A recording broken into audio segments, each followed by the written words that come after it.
I'm now going to talk about the structure known as the company limited by guarantee.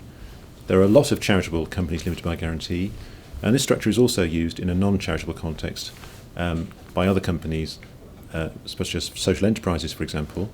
And the term social enterprises doesn't have a legal meaning as such, and many charities, of course, would call themselves a social enterprise. But just to let you know, there is a separate legal structure designed specifically for social enterprises, and that's the Community Interest Company, or CIC. So don't confuse that with the CIO, which we'll come on to in a moment, Charitable Incorporated organisation. So CIC is not a charity, that's the social enterprise type model, and the CIO is one of the charity models, which we'll come to in a moment. So just carrying on talking about the company limited by guarantee, its governing document is its memorandum and articles, or in a more modern company, just its articles, or if you've recently amended your memorandum and articles, again, you may have moved everything into the articles. In an older charitable company limited by guarantee, certain things will be written in the separate memorandum, which is about a 5 or 6 page part of the document. So things like the charitable objects will be in that part of the document in an older company limited by guarantee. In terms of the individuals within that company limited by guarantee, there are directors. It's a company, so it has company directors, and those people are also the charity trustees. So again, if you're looking at Charity Commission guidance, you'll see that they always use the term trustees, and in this particular scenario that means the people who are also company directors. The company limited by guarantee also has members. They broadly equate to shareholders in a share company, but actually there are no shares in a guarantee company. So what does the guarantee mean in the name? That's something you'll find in the document itself. It's an agreement effectively by each member to pay a nominal amount to the company if it went insolvent.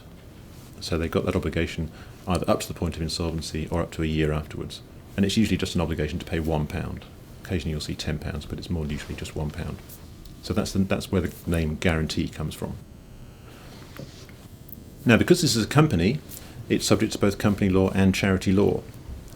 And the directors, the trustees, are subject to legal duties both under company law and under charity law. Now, these duties are quite similar in many respects, and broadly they are the duty to act in the best interest of the organisation.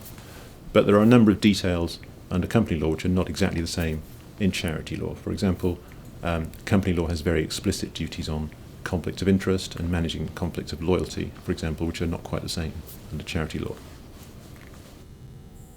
There are no legal duties on members of a company limited by guarantee, so members are free to vote how they wish.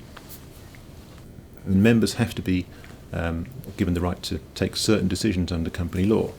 So as with a share company, they have the same sort of rights. For example, to change the constitution, to change the memorandum and articles, that's a member's decision, not a director's or trustee's decision.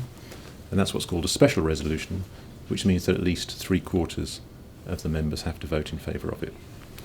Other decisions by the members are called an ordinary resolution, which means more than half of those voting have to vote in favour of it.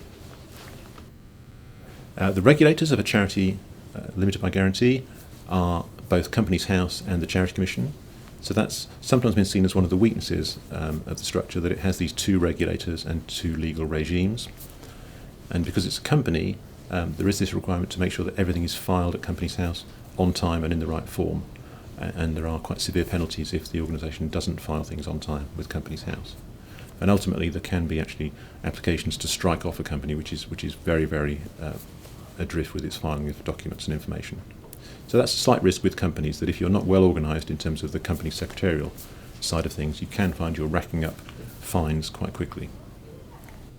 And this sort of structure has been used for many, many years by organisations which have started out perhaps as a trust or as an unincorporated association, and as they've grown and become more complex and perhaps taken on employees or leases or funding contracts, they've perceived that the risks to the trustees are increasing, and they've wanted a mechanism of protecting the trustees against those risks. So what this structure does is it provides a sort of legal wrapper around the trustees, and it's always the company, not the trustees personally, that then enters into contracts, leases and so on. So for example, if the charity, having incorporated or having started as a company limited by guarantee, wants to enter into a lease, that's an obligation undertaken by the company itself. It's not an obligation undertaken by the individual trustees. So the great advantage of this structure, and it has been for many years, is that it protects the trustees from most of the risks of personal liability. Some risks do remain, I should mention. They're mainly things like insolvency, if the company were to go insolvent and the directors or the trustees had carried on running the company when there was no real prospect of avoiding insolvency. There's a possibility there of personal liability for the trustees.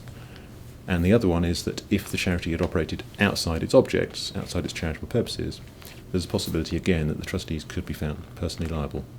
But in most scenarios, the fact of using this limited liability structure gives the trustees a great deal of protection and is a very worthwhile and sensible step whenever charities get beyond a certain size and complexity.